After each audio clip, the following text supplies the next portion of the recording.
How to stay dry, regular exercise. Many times people will leak with exercise, and so they'll start thinking, oh man, I'm going to stop exercising because leaking is bad and I don't like leaking and it makes me feel bad and I'm just going to stop. And that's the opposite philosophy that we want. We want you to exercise. Exercise is important for so many systems in our body. It's important for our heart health, for our respiratory health, for our digestive health, for our mental health, and even our pelvic health. So please understand that we are huge advocates for regular exercise and finding something that feels good to your body, that allows you to have that aerobic exercise and strength training. All of these are really important pieces. Something else I want to introduce to you here is that there's some exciting research out there showing that exercising groups other than just the pelvic floor muscles can actually help to improve urinary leaking.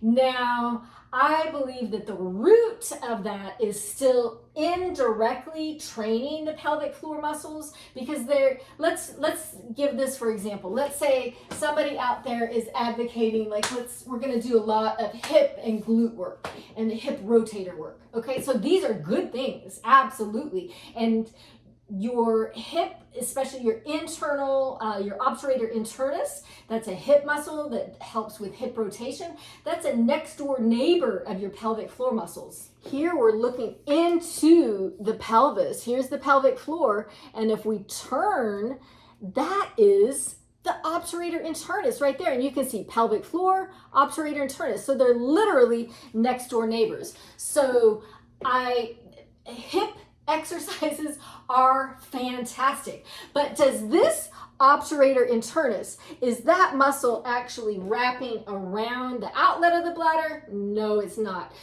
But by breathing and by coordinating, there can be some overflow activation of that pelvic floor. And so it's exciting to know that, hey, we can do some hip exercises. And for some people, that's going to help reduce leaking.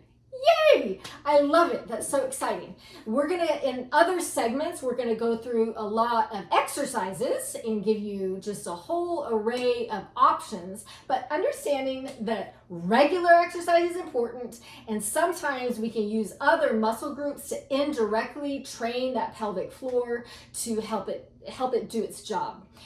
If you're leaking with exercise, I strongly encourage you to pad up and play on. If my choice for you is if my two choices were stop exercising and stop leaking, or keep exercising but you're leaking, I would choose option 2.